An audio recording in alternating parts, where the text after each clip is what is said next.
Hello, Prime Minister Justin Trudeau. My name is Chad Joshua Cooper, and I am here on behalf of my firm from Windsor, Ontario, to present our proposed 2022 Royal Proclamation Wampum Belt.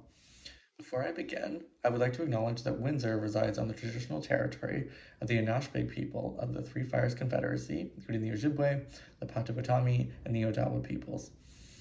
Wampum belts were historically used to bond a relationship between the First Nation groups, known as confederacies, and the British Crown.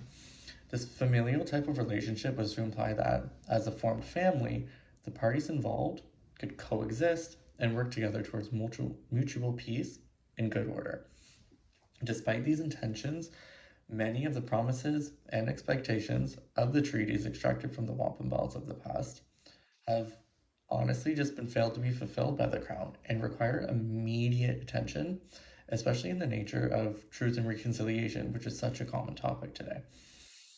Since early contact between Indigenous and colonial settlers, the doctrine of discovery, which cannot be underplayed, has served to erect a narrative of domination over Indigenous peoples. This has always been for the greater benefit and exploitative purposes of colonial advancement. Using ideologies like terra nullius, the Crown has, throughout history, used violent and dehumanizing tactics to displace Indigenous peoples from their land, homes, and their communities as a whole. Further, the provincial and federal government, to this very day, has generated and maintained barriers to resources, justice, and community in general for Indigenous peoples, while simultaneously othering Indigenous peoples. I think this is important to think about because as truth and reconciliation becomes a more prevalent conversation across the country, facing our unacceptable past is incredibly paramount to generating future plans, and we can't do one without the other. It is my firm's hope that our proposed Royal Proclamation Wampum Belt for 2022 can be of an assistance in this general manner. In order to begin, our belt was generated via an amalgamation of pre-existing wampum belt designs and our own design incorporations. So to start, we first started with the two-row wampum belt as the base of our design. This entails two thick lines on either side of the belt that run completely parallel and do not cross over each other. One of them represents an Indigenous ship and one a European ship, both carrying their own values, beliefs, cultures, and laws. We carried this design onto the new belt to represent the continued coexistence of the two parties without any need to actually interfere with each other's customs. Both parties' customs can coexist without interference. They're mutually compatible. Looking inward on the belt, two thin lines serve to segment the space between the two boats into three spaces. The three spaces represent friendship, good vibes, and peace. Historically, these elements served as the foundation of the intended relationship between Indigenous and non-Indigenous peoples, and we believe this reiteration is crucial moving forward. At the top of our design, we allude to the Treaty of Friendship and Mutual Assistance, whereby four human figures are displayed that you can see across the top of the belt. The two on the left represent Indigenous people, and the remaining two on the right side represent European settlers.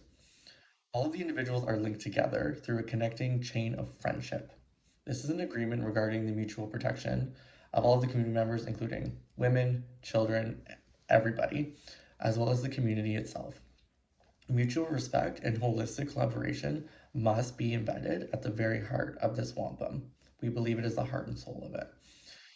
We further interpret these figures to represent the equal ratio required of Indigenous and non-Indigenous peoples in positions of power within the justice system to ensure fair representation. Ensuring citizens are accessing justice through individuals with shared cultural competence and the appropriate group's laws could lead to a more effective and generally just a more holistic justice system for everybody involved. Between the four figures is the great white pine. This great white pine symbolizes the great law of peace.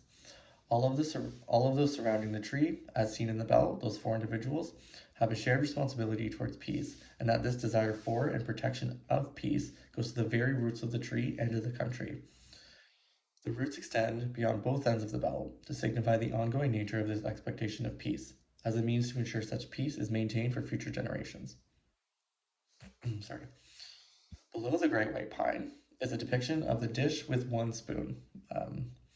This image symbolizes that both Indigenous and Europeans must completely share responsibilities and ensure equal rights and access to resources.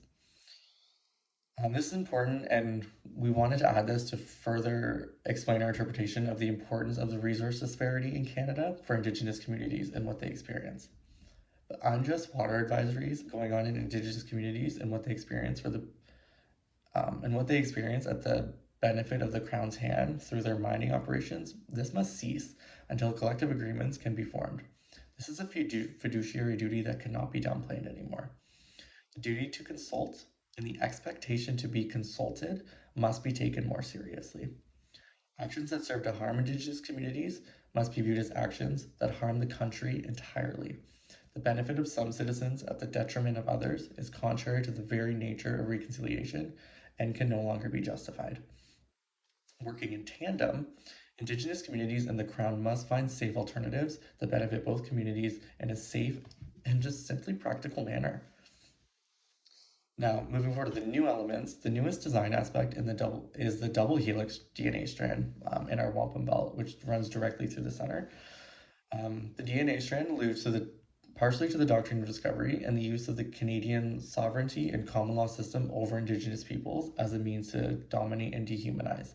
We think it's important to recognize that history moving forward and maintain it so that we can remember where we're coming from. The DNA strand is a unique and unified collaboration of those parts Indigenous and those parts non-Indigenous. Double helix signifies that should one party attempt to violate the other, the entirety of the structure will weaken, ultimately compromising its own health. Thus, should Indigenous communities face hardships, non-Indigenous communities should carry this pain as well, and through collective action, should the double helix grow, react, and regenerate. This relates highly to Canadian justice systems, which fail to address and accommodate Indigenous needs. Commonly, Indigenous individuals experience biased treatment from our courts and our policing systems as a whole. Instances of injustice like this should serve to impede the credibility of the system as a whole and should not be pushed back onto Indigenous communities. Moving forward, Indigenous voices, we must ensure that Indigenous voices penetrate courtrooms and all aspects of the justice system, and that this is crucial to ensuring equal access to justice and equal representation in justice ongoings. The ideology was inspired also by the two-eyed seeing method. This is a research method commonly used in Indigenous communities and in their research methodologies, in which it is encouraged that Indigenous and Western ideologies are considered in tandem to generate holistic perspectives. The balanced nature of the DNA strand alludes to the equal roles of both parties and the balanced value placed on both groups' cultures, beliefs, and laws. Through education, which our firm believes is a key and crucial step to reconciliation, Indigenous and non-Indigenous communities need to collectively educate future generations on the histories of the past and the goals of the future. Schools should have increased access to and requirements of mandatory Indigenous history, legal, and cultural classes, and they should all be taught by Indigenous instructors. And this should become part of the normative structure of the Canadian school system. Common discourses have generated a complete plurality of stigmatizations that Indigenous peoples fight against daily. And these stigmatizations are then perpetuated by fellow non-Indigenous community members. But moving forward, alleviating this othering and ensuring collaborative education occurs could help ensure that Indigenous communities begin to garner more control over the narratives that are dispersed throughout the community and how they share that with their non-Indigenous counterparts. I would like to conclude this by thanking you, Mr. Prime Minister, for taking the time to hear our firm's proposal for the 2022 Royal Proclamation Wampum Belt, in essence, the DNA strand, and I hope you take it into consideration in your just in the general nature of truth and reconciliation. Thank you.